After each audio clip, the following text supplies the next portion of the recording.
The law found that there was no collusion. This is what, again, it's just based on the premise of Donald Trump thinks he's above the law. None of us think that he's above the law. Someone is innocent until proven guilty. Whether it's the president, whether it's an officer, or whether it's some kid in a red hat being screamed down by black Hebrew Israelites who think white people all go to hell. We're going to move, again, question of the day. Do you think Donald Trump should be impeached? Do you think he will be impeached? What's the over-under? John Oliver has made a video about this. He did a show about it, and he did this whole segment, and they always go viral, and I don't entirely understand. I think he's funny, but these segments aren't, right? So let's just use it as a springboard here to get into impeachment and what that would look like, what would be required, and why it makes very little sense. Let's see how strong the case is. We have a first clip here from John Oliver talking about impeachment. We're going to focus on something getting talked about a lot these days, impeachment. Ever since this president got elected, people have been dying to see him impeached. Not everyone. Yeah. No, I wouldn't say everybody. That would show the blind spot. And by the way, before we get started, I got to say, John Oliver really good at taking what should be a 3-minute segment and stretching it out to 20 minutes. Just a mind-numbing 20 minutes. Without any points, without any other undergirding sources. And honestly, I will say this, for all of our criticism of Vox, at least they just make up sources.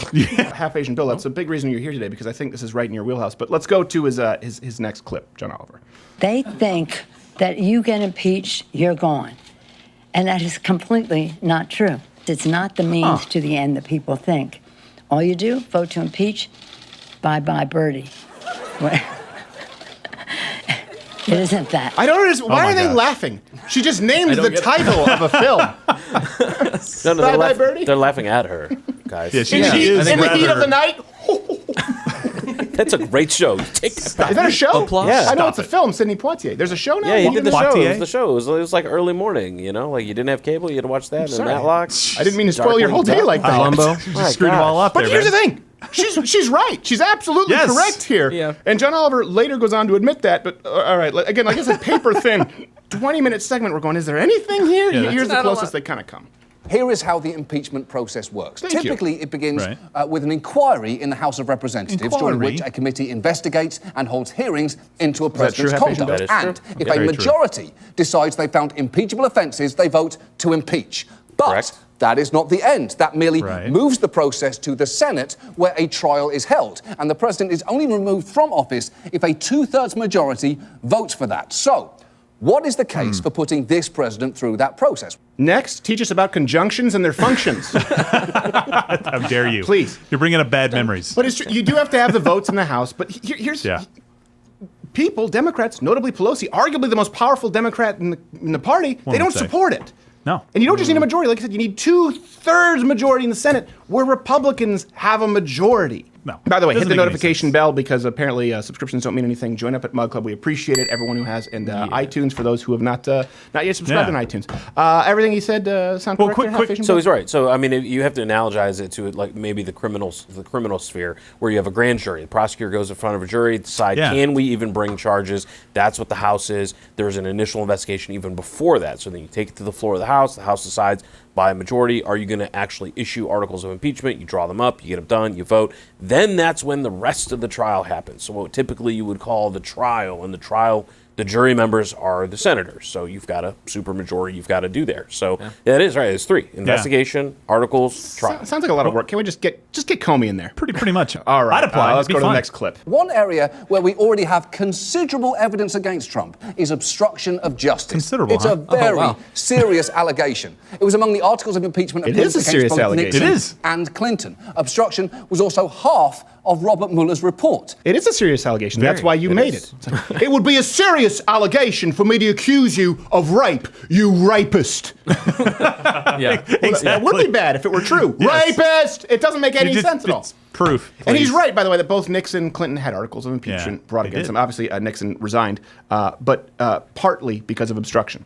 So, understood, but that's where the comparison of Nixon and Clinton with Donald Trump ends. Why? Let me ask you guys, what could possibly be the difference between Nixon, Clinton, and Donald Trump? Why is one not like the other? They committed the crime! Oh, they're guilty! They were actually guilty of a crime. That's the big difference. Watergate did happen. Clinton did commit perjury lying about intern sexes. Yep. All the sexes. All He the had all sex the with the sexes with all interns. the interns. That's just the one we He caught. chose poorly. And this is one thing too. I don't know how there can be obstruction if there isn't an underlying crime. There would have to be a corrupt motive. Think about it for a second. And I want to go to Half Asian Bill on this. Yeah. 2 key words: obstruction and justice. So I'm just going to go by the legal dictionary from Cornell. Are they reputable, Cornell? I assume. Cornell is a good university. All right, okay.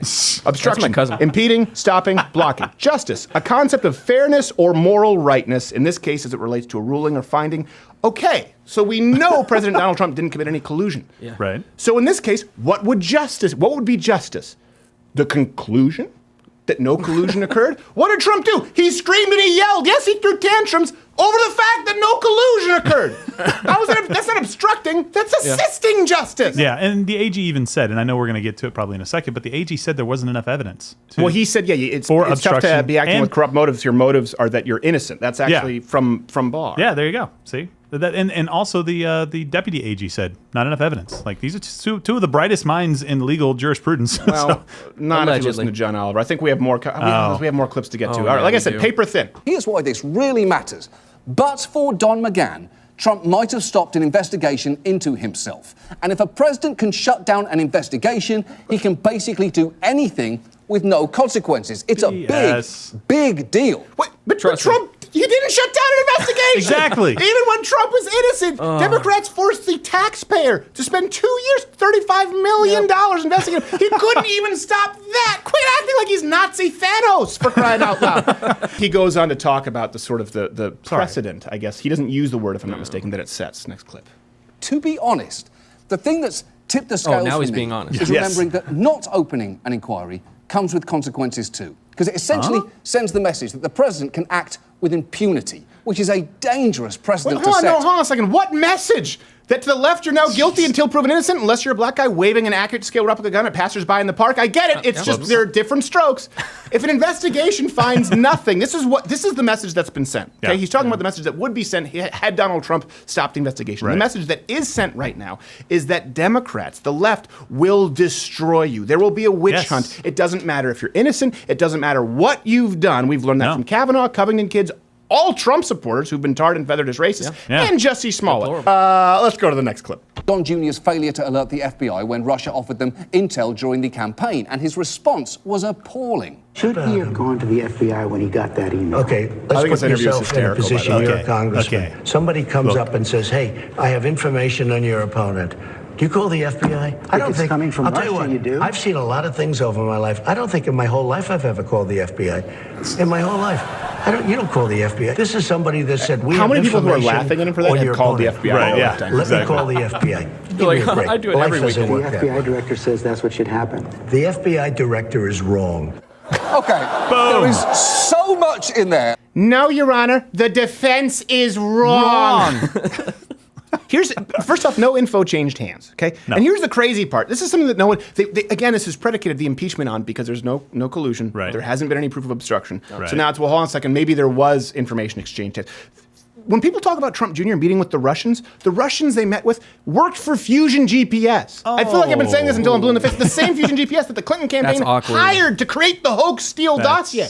Very awkward. We know that for a fact. So Oliver is in disbelief that Trump didn't call the FBI about the Russians offering dirt, but Hillary Clinton actually paid Fusion GPS, the firm who worked with those Russians, to create a fake dossier to influence the election. It is amazing to me that it hasn't been covered more. Do you notice that if anything bad happens, it comes back that they blame it on President Trump? And listen, let's be real. The guy's an okay? Yeah. We can all admit, like, he's an That's his biggest crime here. funny. No, you're wrong. Okay, the FBI sucks. We get it. Like, he's kind of a dick.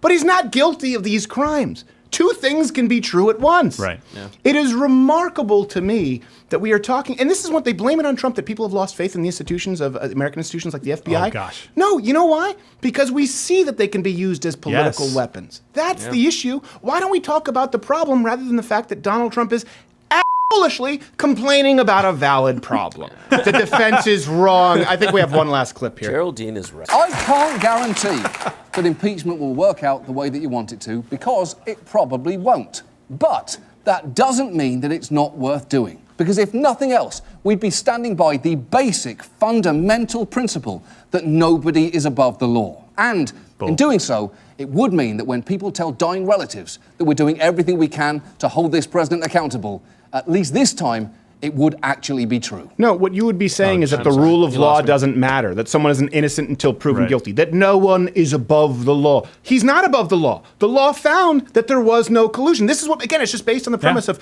Donald Trump thinks he's above the law. None of us think that he's above the law. No one in this room, by the way, I don't think anyone here is a Hillary Clinton voter. I don't know. No one in this room thinks that President Trump is above the law. That's not what we're saying. What we are saying is, just like the Covington kids, just like Jussie Smollett, just like all of the hate crime hoaxes that we've gone through this last year, does almost all of the Black Lives Matter crimes that turn out to be hoaxes. Someone is innocent until proven guilty. Whether it's the president, whether it's an officer, or whether it's some kid in a red hat being screamed down by black Hebrew Israelites who think white people all go to hell. That's reasonable. Yeah, I think it's perfectly reasonable. But like he doesn't make one point here. He's like, it might not work out as you hope. But we have to, okay, first off, I don't agree with the second part. But I do agree with that first part. You're right. It might not end up as the left hopes. Let's go through it. Walk it through. Okay, best case scenario, Trump gets removed, and you get President Pence. I don't know. Maybe I'll sign on for that. Hey, if you enjoyed this video, click one of these other videos in these boxes. Subscribe to the channel, hit the notification bell, and join Mug Club at louderwithcrowder.com/mugclub. It's the only way we keep this kind of content going on YouTube since we've been entirely demonetized recently, which is fine. We'll be okay.